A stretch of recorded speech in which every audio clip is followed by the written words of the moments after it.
Jerry, just to talk about your health, the cancer scare, and those kinds of things when you built on Netflix, just your thoughts on the reaction to it. Well, of course, millions of people are dealing with setbacks every day. So you got to keep that in mind all the way through. But there's no question that from my point of view, the great life that I get to have, believe it or not, being around you guys, being around this team, being around the NFL, being around sports, that for me, if you need to be around a positive attitude when you're trying to deal with something like that, I've been around it. So I've been blessed to, as I dealt with that cancer, I've been blessed to get to be a part of the NFL. We've got a lot, as you know, to keep your mind going forward. You shared a conversation with Shadi because he had thyroid cancer. How emotional was that for the both of you to talk about that? Well, again, I don't want to get into his health issues. I can certainly talk about mine, but listen, my point is that when we talk about pressure, we talk about challenges. I told a coach one time, he said, man, that going for two, that just adds pressure. And I don't want to sound condescending, but I said, look, everybody on that TV, everybody up in those stands, they're dealing with things. They're dealing with pressure. We all have pressure. Let's all be thankful we're here to get to deal with it. Jerry, how scary did it get for you?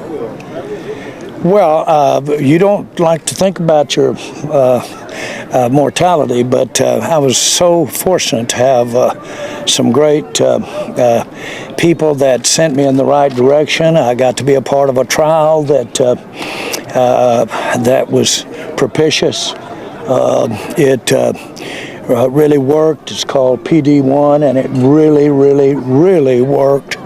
It ate my hips up. I had to have both hips replaced because it was rough on your bones. But other than that, I'm so proud to get to be sitting here with you guys and be getting to do what we do. How did it change perspective? But it was in the back of your mind. How did it change any perspective for you on life in general? No, I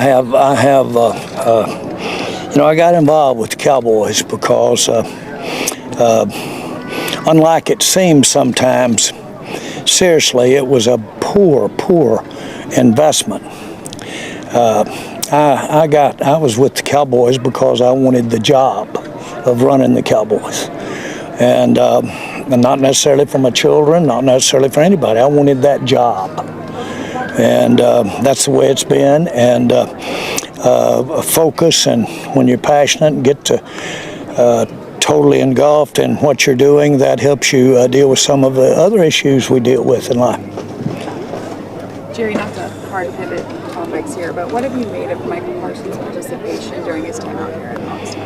Again, I'm glad he's been here. It's important. It's important for the teammates, but it's important for him to pick up all of the coaching and the nuances. Osmosis is a very big thing, and he's been here and been a part of that. Now that you're headed home, do you think that talks would pick up a little bit with him? I don't know that necessarily talks will, but we've got a game coming, and he's under contract. Who have you liked in camp so far? Who have you liked in camp so far? Well, I've been real pleased with Thomas, and he's gotten some real opportunity here.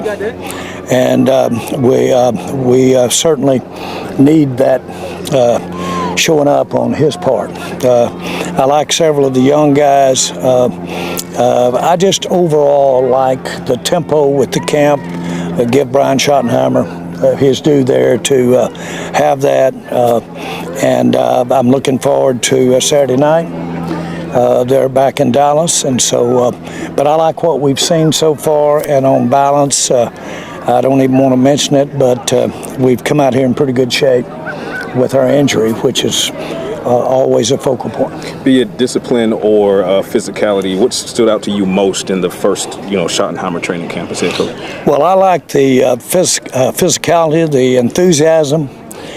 Probably the last play we just saw, that number 54 taking that thing to the house and outrunning everybody, probably is a great way to have ended this practice and certainly of his camp.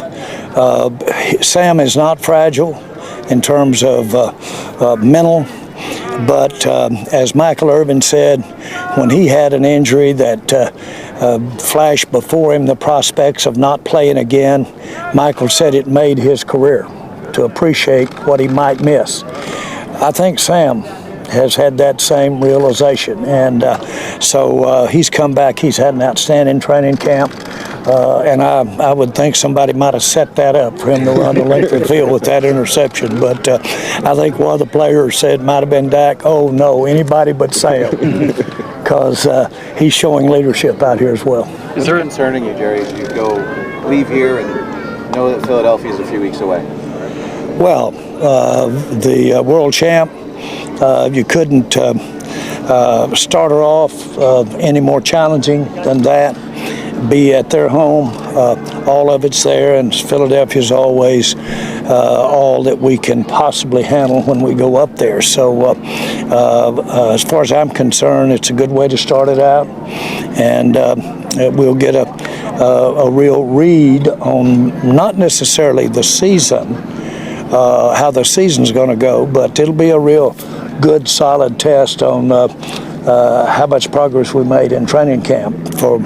But again, not to use a cliche, but it's one of 17, and but it's counts in every way there is. Playing the world champion counts in the perception, and of course counts in the division. It starts right off with all the marbles. Do you foresee any talent that's not on the roster right now making the 53? Again, I don't at all, but I wouldn't close the door. As you wait for corners to get healthy, do you guys need to make an addition in the cornerback room? It's probably hard to make an addition at this point in training camp, but certainly the numbers as we start the season are one that we've got a very close eye on, but the other part of that is we've got some extraordinary help on the way for traditionally how you go in short into a position into a season with that position. So we do have, it doesn't mean we won't try, but we do have good help on the way, and that's the encouraging. Do you feel like Diggs is that help on the way a little sooner than later? Yes, I think Diggs is hopefully not only, as it turns out, the initial game or games, but certainly for the season. Counting on Diggs to really be a player for us. Is there a deadline to know whether Micah Parsons plans to play in Week 1 or not? No, not at all. You don't have deadlines when you're playing under a contract. What's preventing you guys from talking right now? Again, really nothing. So why don't you talk? Again, nothing would be that, and we might or might not talk, and the rest of that gets in what we do every day. Even though he is under contract, are you guys comfortable if we don't get a deal done that he'll be ready to go for Philly? Well, again, all you got to go on are contracts, and we are negotiating for a contract. Well, when you do a contract, you would hope that after a negotiation, that's what both the team and the player look to see what our obligations are. And so I have a lot of respect for a contract. Would you like to get a deal done with the Ron Bland before the season's over? Again, any time that we're anticipating improvement, which if we want to extend, that would call that a plus, an improvement on the overall picture. Anytime we can get that done, then that's a plus and a good event of the day. Jerry, what's your thoughts on how but it goes on all the time. how the documentary turned out? Well, again, I've had the chance to see all of the documentary, and it was pretty emotional. I don't know. I guess a part of living is that you look back and you don't just dwell on many slow moments, hard moments, emotional moments, negative moments.